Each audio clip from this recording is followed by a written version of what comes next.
that sense, one of the most diverse careers that I've come across. Would you mind walking us through all of it? It's a fairly long story, which tells you how old I am.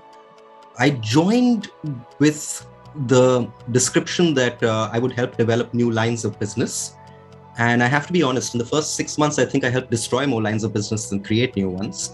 But I discovered that I have a great interest in teaching. Broadly, these were training and recruitment. Another dear friend, Ritvik, was heading the recruitment division, which eventually became the recruitment firm Vahura. Also helped start Bayside Tech, which is a legal tech consultancy firm. So we work with lawyers, in-house legal departments, try and understand their processes, where their expertise might be best applied, and help find solutions for them. And the latest thing that I've been involved with as a part of Bayside Tech is, as you mentioned, the Lawyers Learn Technology program. Get a better understanding of lawyers, the course, Lawyers Learn Tech. And if you could give us a sense of what it is that you're trying to really achieve with that course and what are the kind of topics you're touching on in the course? In many ways, I feel like this is a coming together of many different areas of interest for me. What's your take on acceptance of, technology in the tier 2 and the tier 3 cities in the coming years? Because it's definitely happening in the tier 1 cities, and they were the fastest to move to remote working as well. But there were several, if not more, roadblocks to just how things went wrong in the tier 2 and tier 3 cities when the lockdown happened.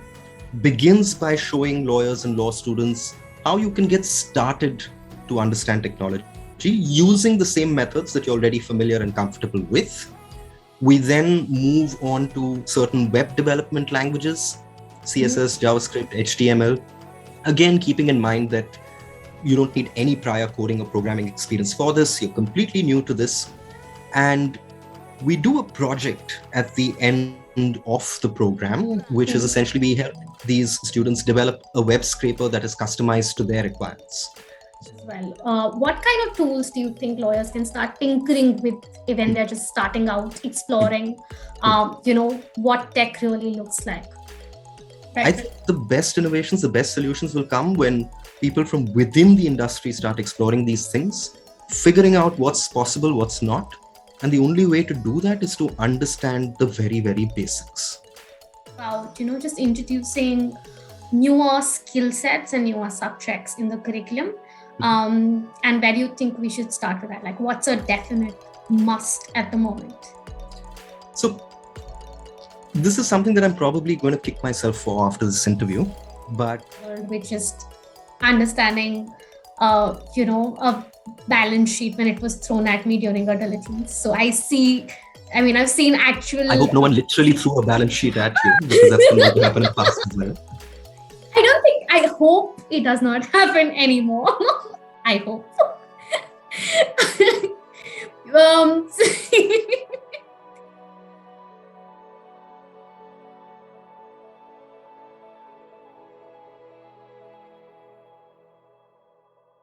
Thank you so much, Bhavin, for agreeing to do this interview with us. We're really, really excited to have you here today. And for everybody's convenience, Bhavin is an educator. He's also been a teacher and a trainer and is a legal tech enthusiast. Very recently, Bhavin has released this special course for lawyers that focuses on how lawyers can leverage tech better in their day-to-day lives.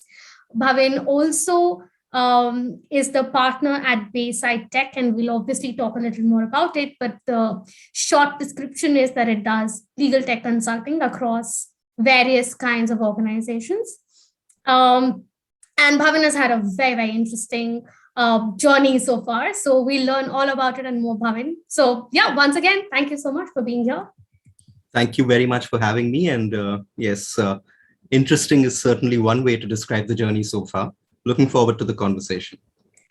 Great. So Bhavin, we'll start from the absolute beginning, right? You've worked across legal in-house teams, you've worked across law firms, you've launched your own startups. And I think it is, in that sense, one of the most diverse careers that I've come across. Would you mind walking us through all of it? Sure. It's a fairly long story, which tells you how old I am. So I'm going to try and keep it as brief as possible. Um, I think a lot of this started with the fact that I had no idea why I went to law school. I wasn't one of those people who comes from a family which has very many lawyers, and it wasn't as if I always wanted to be one. But the 5 years that I spent at law school showed me the value of a liberal education, and it gave me an exposure to an immense variety of areas. I finished those 5 years with the singular focus of applying to the National School of Drama when I graduated. But there were a number of circumstances, and for one reason or the other, I couldn't apply then. And so I decided that fair enough, I've spent 5 years studying this. I should try and give it a fair shot. I took a job with a company as in house counsel for many reasons, one of which was that it was in my hometown of Calcutta. Spent 2 wonderful years there. I decided then to try my hand at working at a law firm. I shifted to Bombay, and I learned a huge amount in the 10 or 11 months that I spent there. A lot of valuable skills, but I also learned that that wasn't the right place for me. And as it so happened, a very dear friend who's been with me through school as well as college and thereafter, called Sachin. Sachin and I met up for a cup of tea. And over that cup of tea, he convinced me that I should join his startup, which was at the time called Law School Tutorials. I joined with the description that I would help develop new lines of business. And I have to be honest, in the first 6 months, I think I helped destroy more lines of business than create new ones. But I discovered that I have a great interest in teaching. For me, that was something that was very close to theater. It involved many similar skills. And I realized that I love it.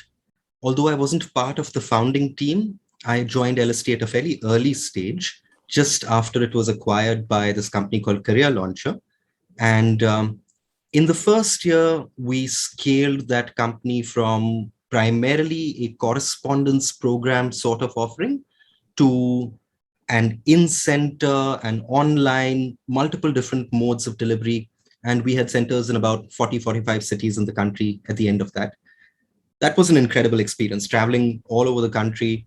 Air Deccan was a luxury for us. Most of the times we were taking these really bad state transport buses overnight, but gave me a great sense of what lawyering and law students in many parts of the country are like. The natural evolution of LST led on to our second venture, and this is one that I was part of the founding team of. This is called Rainmaker. And we started with the idea of working in two verticals initially. Broadly, these were training and recruitment. Another dear friend, Ritvik, was heading the recruitment division, which eventually became the recruitment firm Vahura. And I was working on the training side of things. There were, of course, Sachin was there, Nikhil was also involved. And over the first few years of Rainmaker, we had some very interesting experiences. Once again, some very rewarding experiences. We managed to launch an online training program to train people to join the LPO industry with the IGNU School of Law. We also received the mandate for and helped conceptualize, design, develop, and execute India's first bar exam. And that was just phenomenal. It was unlike anything I'd ever done. We managed to do this in multiple languages at very short notice in what I think was a fairly good manner at the time. Oversaw some parts of that for the first 3 iterations. And at the end of about 5.5 years at Rainmaker, I decided that it was time to move on to try some other things. I started freelancing. For 2 years in between, I was a full-time professional theater actor.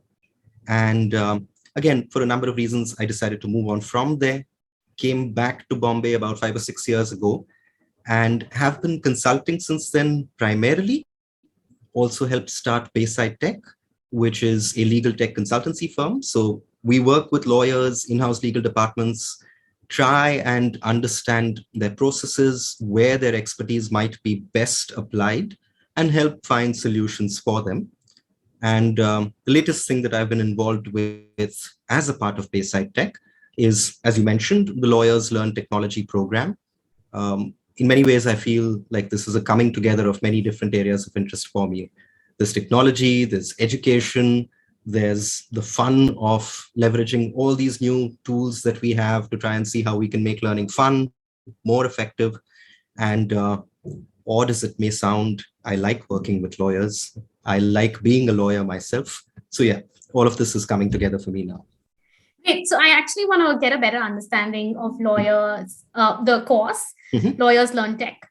And if you could give us a sense of what it is that you're trying to really achieve with that course, and what are the kind of topics you're touching on in the course? Sure. So there seems to be this myth that lawyers can't understand technology. And I think a large reason for that is the fact, undisputable, which is that our industry seems to be at a bit of a lag compared to many others in terms of embracing and adopting technology. We also get this idea thrown at our face that given the sort of training we have and the area that we work in, technology is something dramatically different. We can't possibly understand it. And to me, that doesn't make sense. I think that there are certain methods of legal reasoning, certain methods of analysis that we learn and apply as lawyers, which can also be very, very productively applied to understanding technology. I've successfully tried to demonstrate this method in a number of other teaching mandates over the course of the past couple of years. And along with my co-faculty, a very dear friend called Jonathan, who's a self-taught programmer, we've created a course that begins by showing lawyers and law students how you can get started to understand technology using the same methods that you're already familiar and comfortable with. We then move on to certain web development languages, CSS, JavaScript, HTML, again, keeping in mind that you don't need any prior coding or programming experience for this. You're completely new to this. And we do a project at the end of the program, which is essentially we help these students develop a web scraper that is customized to their requirements. So if, for example, you're interested in knowing what the SEBI notifications are every day, you could spend a few minutes every day going to the SEBI website, going to the notifications page, looking at it by date, sorting it out, downloading it. Right. And all those minutes add up to hours and days. Or you could spend about 4 to 6 hours developing this web scraper once and boom, you're done. The idea isn't that you're going to become a fantastic coder or programmer at the end of the program. Although if you do, hit me up. I think we could work together. But the idea is 2 or 3 basic things. Number one, let's get rid of this idea that lawyers can't understand technology. That's complete nonsense. Let's get over the fear of technology. Let's start understanding how this works. So if somebody takes these first few steps and then wants to move on, I'll be honest, there are far better people than us to teach you how to do advanced coding and programming, but now you're ready to take that on. Right. Even if you decide you don't want to be a coder or a programmer, you will be able to take better tech decisions. You will be able to better evaluate the solutions that are out there and that are appropriate for your area of work. You'll be a better tech lawyer. I think just as a business lawyer needs to understand business, somebody who wants to be an advisor to tech companies or to tech businesses should understand tech. And this is what we hope the program helps you achieve. Absolutely. And so there's like this big debate, right? And you've touched a little bit upon it about whether lawyers should actually learn how to code or not learn how to code. So what's your take on that? Yes. What is your take on that? Like, do you think we should learn how to code a little bit, or like you think in light of all of these low code, no code platforms, we're good to go without anything? Okay. So I think it's best to respond to that question in 2 parts. I think the short answer is yes. I think we should all, even if we don't learn how to code, at least understand what goes into coding. I don't think that anybody would respond with no to a question today about should lawyers know how to use a computer? Should you know how to use a browser? Should you know how to use MS Word? And yet, when I got into the profession, there were many lawyers who didn't. I think that there is some hyperbole to the claim that coding is the new literacy. There is some amount of that, but there's also a lot of truth in that. There is a lot that you can leverage. There is a lot that people are already beginning to use.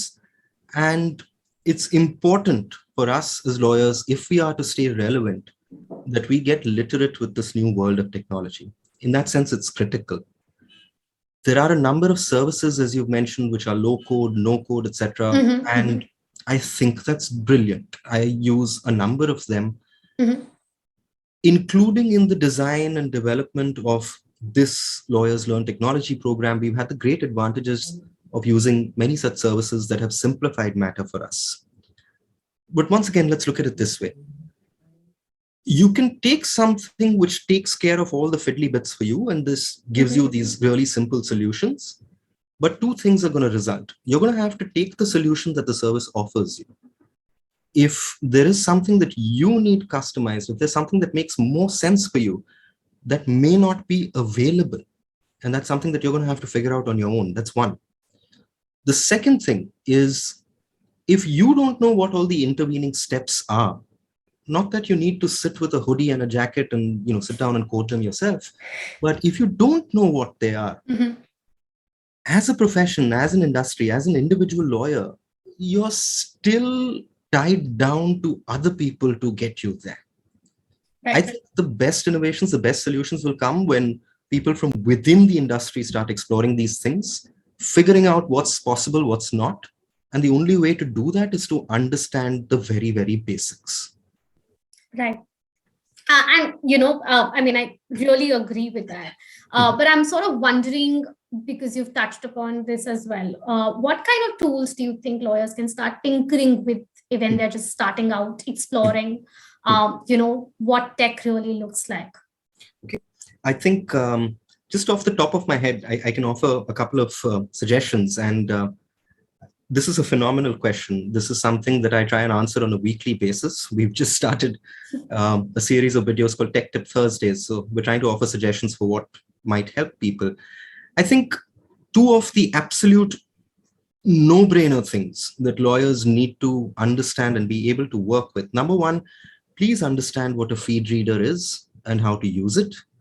Please don't go around looking at individual websites every single day and trying to find updates. There are free services. They may not give you the customized solutions that building your own web scraper does, but they can shave minutes and hours of your day. So please learn how to use a feed reader. I assure you it's worth it. The second thing, at a more sort of fundamental level, is I think we've got to recognize that we indulge in inefficiencies. One of the most obvious ones of that is the fact that we believe that templates should only exist in the form of Word documents, and that these should be modified by hand every time we need to use it again. Document assembly, document automation is a thing. It's a very real thing. And once again, there are many lawyers and organizations in several jurisdictions that have started leveraging the power of this. Learn how to analyze your documents and templates, make them suited for use on a document assembly system. Go home faster. If you're working from home already, shut your laptop faster. But yeah, I think at least these two things to begin with. Bunches of other things, but these two to begin with, at least. Sure. I mean, I am sure everybody wants to go home faster. So I wanted to understand a little bit more about your role as the founding member of both Rainmaker and LST, right? Like, what does it really entail to start something from a scratch? And particularly, if you could give me some color, what it was like at that point of time to start something. The startup is like a thing now, right? But at that point of time, it must have been really, really new and potentially scary. Sure. So once again, in all fairness, and to be completely honest, LST had already been founded when I joined. It was still at a very, very early stage. There was still a lot left to be done, but I had the great advantage of walking into a setup that Sachin had already been working on for some years. That said, yes, there was a huge journey after that as well. And I think the first thing at that point, at least, was, as you said, convincing people that having a startup is a thing. It's a real thing. It's not that I'm lazy and don't want a conventional job. This is probably going to be more difficult because I have no idea what to do. That was difficult. I think something that's become easier for me personally now, but was difficult then. And I hope that this perception changes faster than it is now, is trying to convince people that a bunch of 20-something-year-olds were serious and could deliver great value. With all this gray hair and indeed the lack of hair comes some amount of credibility, which I love using. But I think that's a disservice that the industry does to good, serious young people who are entering the space. That's something to watch out for. I think if you're coming in from a conventional legal job, and by conventional, I mean it could be a law firm, litigation, etc., anything of that sort. The one big thing that it took me a little while to adjust to, and I think many people might still struggle with that, is believing that there is something called a job description. There isn't one. Yes, on the employment contract that you sign, if you're lucky enough for your co-founder to sign one with you, there might be certain things that are described, but what you do changes day to day. Losing the support that you might have had in a conventional organization comes as another big shock. Realizing that you have to figure everything else out while still managing to have a life at the same time, that's a bit of a challenge as well. That got just that little bit easier for us with Rainmaker. By that time, we had a track record. There was the LST experience behind us. There was the support of Career Launcher, which had acquired LST behind us. And all of us had spent some years in industry, some years figuring out the nuts and bolts.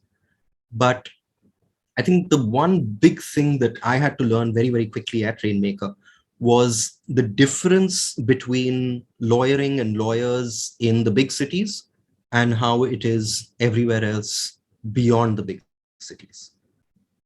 That gap, I think we're starting to bridge it, probably not fast enough. Many of the things that we take for granted as lawyers in the metros still haven't reached many other places. Many of the opportunities that perhaps you and I had as law students are not available to many, many law students in other parts of the country.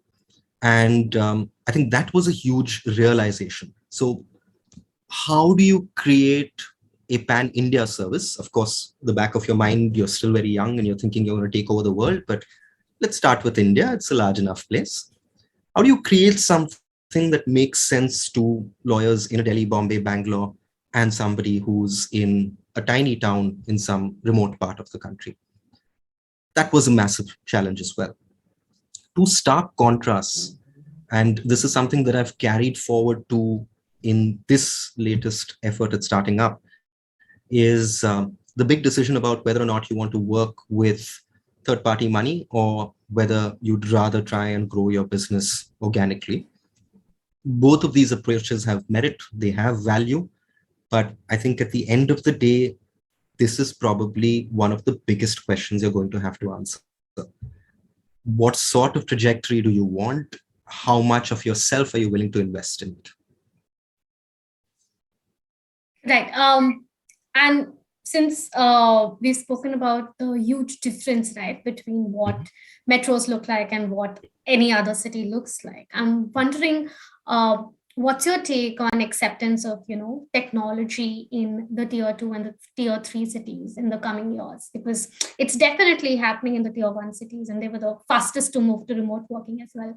But there were several, if not more, roadblocks to just how things went wrong in the tier 2 and tier 3 cities when the lockdown happened. So I think it's partly right and partly wrong to say that adoption is happening faster in the bigger cities. Okay. I think it's partly right in the sense that we might see many organizations in the bigger cities moving faster towards an adoption of technology. But again, it's very, very dangerous to make such statements about a country like India, because anything that you can come up with, there will be a billion different examples. But I think it's also right to say that you see more individual initiative. You see a faster approach to adopting newer technology amongst individuals in the non-metro areas. And there is the much storied example of how a lot of Indians have moved to the internet first through the mobile phones. This is not something that we witnessed possibly in many sections of the metros in the past. So you will see many younger lawyers using their phones, using newer technologies, and trying to move ahead in that sense. Perhaps you're not going to see them using the same sophisticated tools that one of the big law firms in the metros does. Perhaps, for example, they have no idea what a doc assembly system is. Right. But in terms of being able to engage with clients, in terms of being able to speak with them, connect with them, get their work done faster, I think they're all there. The problem isn't with the individual lawyers. The problem is with the lack of infrastructural support. That infrastructural support isn't there in many smaller courts. It isn't there in many administrative offices. And I think that if an effort has to be made to try and bring everyone forward, something like Agami, something like their e-courts initiative is very vital. You see that happening, the individuals are all ready. Definitely. Okay. I see that. In fact, interesting that you pick up on Agami. I believe we might be able to get them soon enough on one of our interviews. So, Bhavin, I'm going to just circle back to the kind of things you've done because there's just so much to touch upon. And I wanted to know more about your role in the consortium for law schools that built out the law school entrance exam. And in that sense, what were your key observations and learnings about just the law education system in India? So I was working as a consultant with the Consortium of National Law Universities for a little while last year. And I tried to help on a few aspects of the common law admission test. I also worked as a consultant thereafter with the National Law School, helped them with their exam as well. There was a fairly diverse spread of areas in which I had to work. These included some inputs in terms of exam design, making some suggestions on that front. And of course, I have to be absolutely clear and honest once again that these are decisions that are taken only amongst the vice chancellors, and these are taken in private consultation amongst them. So whatever I was able to suggest from the outside, I did. There were also many learnings because I was involved with some aspects of the on-ground administration of those tests. And it was interesting to see, for example, why a certain section may prefer a paper-based test as opposed to a computer-based exam. And because we don't like anything simple ever, the biggest curveball here was the fact that all of this was happening in the middle of a pandemic. So just to make matters more interesting, work got that much more complicated. But personally for me, I'm very thankful, first of all, to the members of the consortium for inviting me along with other consultants. So I wasn't the only one to work on this. Very thankful to Professor Dr. Sudhir Krishnaswamy for first having a conversation with me about this and asking if I'd be interested in working in it. Because for me, this was the culmination of a journey that began with LST. About 15-20 years before this, here I am, we're trying and train people for the entrance exams to law schools. We're looking at the papers, we're analyzing them, we're seeing where the gaps are, where students might need support and help. All of this is happening from a great distance. We're only seeing things from the outside and we're reacting to what's happening there. And the big change was, now that you've done that, now that you've had the occasion to work in small installments within these law schools as well, on different initiatives, meet these students, now that you've had some benefit of interacting with people in the industry, what should the test look like? How should it change? What are the attributes? What are the skills most interestingly, what are the sort of dispositions that one is looking for in young people when trying to determine who should get through to these national law universities, and therefore how should exam design change? Once again, like I said, these decisions are taken by the vice chancellors, but it was some of the most interesting, engaging, fascinating work I've done. Look at exam data, look at where students are coming from. Are there inequalities that we can identify? How do we remove barriers to entry in the exam design? Not everything that was hoped for was achieved, but these are large initiatives. Hopefully we managed to make some progress on that front. But for me personally, the exam design part was probably the most interesting. I see. And since we are talking about education and, we've already talked about your course, I'm wondering, what do you think about, just introducing newer skill sets and newer subjects in the curriculum? And where do you think we should start with that? Like, what's a definite must at the moment? So this is something that I'm probably going to kick myself for after this interview. But I think there are at least three areas that it's vital we start understanding. And these are three areas on which we hope to work at Lawyers Learn. I really hope law schools come and eat my lunch. I really hope they make us redundant and they start doing this within the regular curriculum. The first, of course, is technology. It's an understanding of how modern technology works. It's gaining that basic coding literacy, taking better decisions, and that's something that's already out there. The next is, again, something that's getting increasing attention in recent times. It's something that you are required to know if you go in for a master's or a PhD or indeed any form of postgraduate education, even in the law. It's data analytics. It's being able to understand the impact of laws. It's being able to understand how sentencing works in different parts of the country, looking at all that raw data, extracting meaning from it, and making better policies, making better laws, doing better research, all of that. So data science, I think, would certainly be the next thing. But here's the third thing, which has been around for donkey's years. It's been around as long as money has, and we still don't give it enough time and serious attention. You'd be amazed how many lawyers don't know the basics of accounting. And there's absolutely no reason why that needs to be true. Whether you're a corporate lawyer trying to understand due diligence documents, or you're an individual litigator trying to figure out whether or not you're going to survive in the market, without a basic understanding of accounting, tabulating, knowing how money works, how it flows, things are going to be really, really difficult for you. So to my mind, and for us at Lawyers Learn, I think there are these three areas. We've launched one. We're already working hard on the next two. And I do hope that whether with us or within the regular law schools, like I said, please make us redundant. We'll do something else. I think these are three areas that need a lot of serious attention. I see. And for everybody who's watching this interview, the link to the course and everything else will be in the description. So do check it out. So I'm I completely agree with you on the technology and the data analytics part. And I have myself struggled with just understanding, a balance sheet when it was thrown at me during a diligence. So I've seen actual... I hope no one literally threw a balance sheet at you, because that's been going to happen in the past as well. I hope it does not happen anymore. I hope.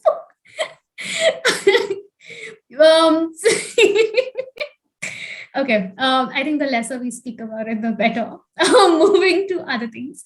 I'm really, really interested to, know more about Bayside Tech. In fact, I think I found out about Bayside Tech by just chance, and even on the website there's very limited information available, because I assume a lot of consulting and the kind of work that's done is very, very confidential. So could you tell us what are the kind of projects that Bayside Tech usually engages in, and what is the landscape of tech adoption, and what are the kind of challenges you usually see when tech is being implemented on an organizational level or even at an individual level?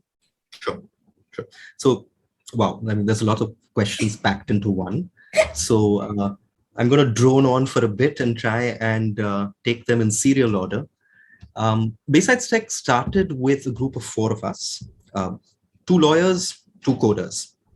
And once again, the other lawyer with me, a very dear friend, Hemant, he and I have known each other since LST days. The 2 developers, Ashwini, Vivek, had both come in with fantastic experience. They just moved back to India after having worked with some of the leading tech organizations in the world overseas. And we realized, or a couple of us at least had realized by then, that there was a serious need for tech solutions for the legal industry. I think I'm going to be eternally grateful for the leap of faith that my founding partners took, because this is all I told them. I didn't have a roadmap for them. I didn't have a product plan. I didn't have a list of customers who would definitely buy anything that we made, but we all agreed on the idea. And one of the very first projects that we worked on, so this might give you a idea of the range of things that we've worked on, was with one of India's leading legal publishers, who at that time was trying to understand how AI could be leveraged in their work. So we helped them by using or modifying for use an off-the-shelf AI solution. We trained the AI solution for about 6 to 9 months, and we helped them develop a querying system, which when you fired a natural language query at it, would analyze it and pull out from the database the cases that were most appropriate. So instead of looking for a specific section of the Contract Act, you might say, can my employer prevent me from joining another organization after I quit? And it would find the appropriate responses for you. It would find the appropriate case law, etc. We helped to take the confidence rating of the responses up to a certain mark. And beyond that point, of course, it was for that organization to take matters forward. So that was one of the first things we did. There were a few other consulting projects as well, but then we also wanted to develop a product of our own. And we developed something called Kata, which is a document assembly system. Once again, for us, it was, I think, more about the fun of analysis and more about the fun of seeing what's possible rather than scaling massively. And we took what was, at least at that time, a slightly unconventional approach with Kata. And we said that there were already things like Hot Docs and Panda Docs, etc., out there, which were more suited for things like sales teams. And we said, hey, no, we want to work with lawyers, and we want to work with lawyers who are finicky about formatting and so on. Because I think for both Hemant and me, that's an attribute we share. And we developed this to be a tool that could handle contracts of any complexity. We've successfully managed to automate SPAs, SHAs, etc. for our clients. We wanted this to give you absolutely granular control on the eventual outcome. And I am again very thankful to our developers, to our founders who tried to figure out how MS Word works. It wasn't as easy then as it may perhaps be now, but we managed to get that working and we managed to put that out there. We tend to work with fewer clients for longer durations rather than many different clients for short projects. And the reason we like doing that is it gives us a longer term, deeper view of their work, their processes, what they might require. Many times it's not about developing a solution. In fact, most often it's not about developing a solution. Most often it's about trying to figure out from amongst the hundreds of things that are out there, what's most appropriate for them. So that's sort of the work that we do. In terms of the biggest challenges that we have seen, I think 2 things. One is the ability of the legal function or the people in the legal function, whether it's an in-house department or at a law firm, to be actually able to take out time and focus on these things. Because If there's anybody out there who thinks that these are magic solutions that work out of the box, no, please don't expect that. Please expect to have to spend a lot of time and energy on making it work for you. That's something that's often very, very difficult for lawyers. Mm-hmm. And I don't think it's because of a lack of an inclination or because they don't want to. I think they do. It's just that for many different organizational reasons, it's not always possible. That's one. I think the second thing that lawyers and law firms perhaps need to be a little cautious about is that one needs to be very, very clear in setting expectations to stakeholders. If one is implementing a solution which is going to take a long time to get right, but eventually it will make things easier, one also has to be able to proactively educate other stakeholders on this. In some instances, we've seen situations where, oh, hey, legal has this cool new tech tool now, so all problems are legal's problems. We're not even going to help with these processes as much as we used to earlier. Don't let all problems become your problems. So I think that close enmeshing with other functions, and this is a question of, I guess, organizational value, works fantastically in some places, more difficult to achieve in others. But those are the two things that I think one needs to really think through before committing to a legal tech project. Of course, you've spoken about Carta. What's next for Bayside Tech? Like, are there any products that you're particularly working on right now? I think at Bayside now, we're committed to seeing lawyers learn, go through at least for the next few years. So our interest is now divided across two things. We have existing commitments with clients, and we continue to service those. We continue to stay focused on those. And there is a new group of people who've joined us at Bayside Tech who are helping build out the entire set of educational programs that we want to work on. So for the moment, these two things, we're a tiny outfit. We prefer it that way. As I said, we prefer to build better solutions rather than solutions that scale immediately out of the box. Hopefully better also means scaling at some point, but we're okay to take our time with that. Hoping to work on the education business as well as the existing consulting divisions right now. But aside from that, nothing else on the cards right now. And since you've spoken about Lawyers Learn, I was wondering, for a law student who wants to get more engaged in legal tech as, as a skill set and as a function, where can they start? Are there perhaps books or courses in addition to your course you'd recommend, or, places they could work with or intern with? I mean, just out of the box, like, what can they really do to be more engaged in the entire movement? So you mean aside from the Prolawgue site? Okay. Yes. because that's a no-brainer. Here's my suggestion. I think two things that one can start exploring right away. Given the sort of changes that have happened over the last couple of years, this was already a thing, but now it's that much more possible for you to intern with any organization in the world remotely. If there is an area of legal tech that you're already interested in, that you are curious about, I think put in the effort. Google around a bit, talk to others, try and see what the better solutions are out there. Take the initiative to reach out to them and say that you'd like an opportunity to learn from them, to work with them. And you'd be amazed how many people are happy to have somebody who's taken the initiative to do that, work with them as an intern. That aside, one other interesting thing that one could do is intern with organizations that are working in the space, and they may not be conventional product companies. They may be organizations, once again, like Agami. Work with organizations that are building tech solutions in other industries. So don't confine yourself, I think, only to organizations that are building tech solutions for the legal industry. There are several of those now, even in India. They're great places. Also look at other startups. Also try and work with their product development team. Just because you go to law school doesn't mean you have to go and do only legal work as an intern.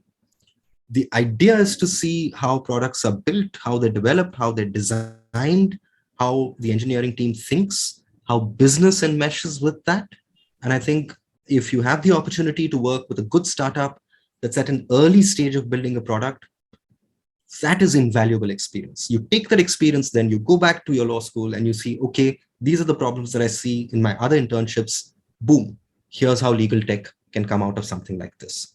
So yeah, there are established things. There are things that people have already started. Superb. Try and see if you can find something on your own as well by working with people who are developing solutions for other industries. Great. And any courses or books that perhaps you'd recommend, any material in that sense? I don't know that there is anything really well designed in terms of a course which is an introduction to legal tech. As I say this, those little cogs are whirring, and then I'm thinking, oh my God, why doesn't lawyers learn do something like this? But I think there are definitely resources. Unfortunately, nobody's written, to my mind, a great book about this. There may be something like that, and once again, those wheels are turning. But there are definitely many sources, and I don't just say this because I want to be nice to you, but your site is a great place to start. There are several great blogs that you can look up. There are legal tech blogs that you can start following. I think one more thing that you could consider possibly is there are organizations that are working on law and tech policy in the country. And those will give you an exposure to the kinds of legal tech that normally doesn't enter these conversations. So those aren't just products for law firms and in-house legal departments. They are much deeper initiatives that look at bringing legal services, harnessing technology to do that for populations at large. Look those up. Those are great places to think of as well. Beyond that, like I said, I don't really know that there is a legal tech focused course out there. I might be completely wrong about this. Let me know if there isn't, I'm going to make one. Absolutely. So I think we discussed about this. There is a fellowship that exists right now, which is being run by IIT Delhi. It's called the Daksh Fellowship, which focuses, it's said that engineers have taken the forefront on this, but it's called the Daksh Fellowship. And for anybody who's interested, the link will be in the description below. I just have one last question, Bhavin, before you go. And that's a slight segue from the kind of conversation we're having right now. I do want to understand a little more about the time that you spend doing theater, particularly because, a lot of times, a lot of lawyers do want to experiment, but are sort of caught up in this entire mental model of, but all of this time that I spent learning the law and practicing the law is going to be wasted. How did you take that leap of faith, and how did it work out for you? So let me just address that last bit first. And it worked out fantastically. I think I've learned things that I'm very grateful for, and which I don't think I would ever have been exposed to had I stayed on the path that I was at previously. Let me just begin by clarifying one thing. I think the sort of qualification that one has, having studied law, and the sort of skills and experiences that one acquires working as a lawyer, especially in the first few years, those start slowing down over time, but especially in the first few years, let's never let that, let's never lose sight of that. That is superb. That is invaluable. I say that because I was able to go into theater, and then I was able to come back, and there was still a set of opportunities available to me because of the qualifications I had, because of the experience I had. And I was able to make my way back into the market with all of that in place. That said, I think there are two pieces of very avuncular advice that one might give to young lawyers. The first is, please don't let labels define you. Just because somebody in a funny gown and a hat gave you a degree one day doesn't mean that that's all you have to do for the rest of your life. I think a lot of us give that a lot more importance than most of the world does. Those experiences and skills teach us a lot of things. They also teach us how to engage with other parts of the world. And those are parts of our education that we tend to ignore. So one should try and explore those a little bit. For me personally, theater is something that I always wanted to do. I spent a lot of time, even in law school, doing that. There were some amazing experiences where, for example, somebody took a play and used that as a part of their regular teaching course. So the Wow. students performed a play and they also studied it in context. So that particular play was Mahashweta Devi's Mother of 1084. And the teacher prescribed that. The students did the play. They were examined on its relevance to the legal system. How does one express dissent? How does revolution work? How do we apply all the different legal theories we've learned to this? So those 5 years of law school showed me a lot. And I got the opportunity to work with someone. I lived on campus there for 2 years in Puducherry. Unfortunately, they passed away, and so it didn't make sense for me to continue after that. And I came back. But as I said, I think what I learned there has helped me dramatically, no pun intended, in the way that I take classes, in the way that I manage to engage audiences. Not to say that I'm fantastic at it, but talking to a camera has never been easier. And doing online education, doing classes with several hundred people simultaneously became that much easier for me.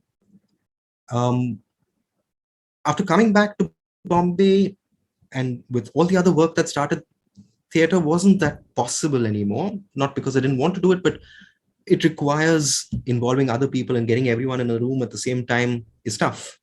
And so I've tried to channelize that energy into music now. I've made the biggest mistake of my life by committing to trying to learn two different musical instruments at the same time. But once Okay. again, that's that's something that helps you explore solutions, helps you think creatively in ways that otherwise you may not be challenged to. And I can certainly say hand on heart that it's helped me think through things better, analyze things better, and hopefully become a better lawyer as well. So, let's not sort of let these conventional labels define us. Let's not always hang around with lawyers, because that's another thing that one sees a lot of young lawyers doing straight out of law school. It's either people from work or people who work in other places like the one that you do. There are bunches and bunches of fantastic things happening out there. There are many interesting, brilliant people out there. The more time one invests in new experiences, the better one gets at understanding the world, the better one gets at one's own job. So if you want something bad enough, don't worry, you've got that safety net. As long as you've done the hard work of getting that qualification, doing those first few years, acquiring those skills, there will be a place for you if you want to come back. Organizations aren't like they used to be. So the safety net exists. I mean, I completely agree on the part that lawyers really need to speak to other people in other disciplines, just to like broad base how they think about the world and think about things.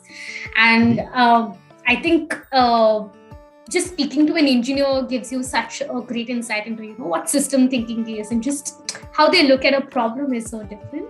At least in my limited experience. I'm sure you have a lot more experience working alongside coders at Bayside Tech. And thank you so much. I mean, I really like what you said about just learning and picking up new skills. And I couldn't, not that my opinion holds that much weightage, but I hold that very dear to myself as well. And that's all the questions I had for you, Bhavin. Is there any parting thoughts or anything you'd like to say towards the end? Oh, wow, this is always the one that one should prepare for in advance.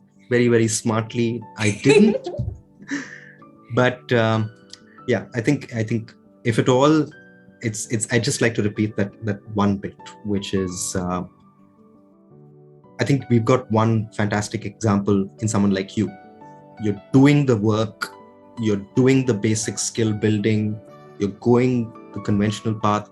At the same time, you've taken an initiative like this, which isn't something that one sees people in other places doing all the time.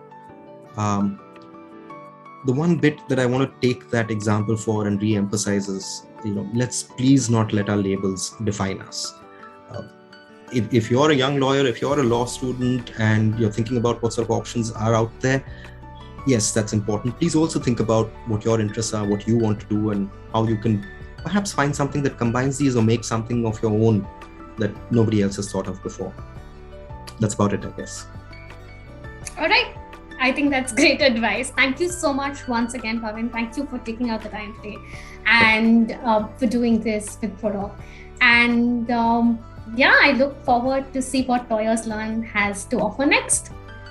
Thank you so much. Wow, I had no idea an hour could pass this quickly. Thank you, Shreya. This is a brilliant initiative. Thank you once again for having me here. Thank you. All right. Cheers.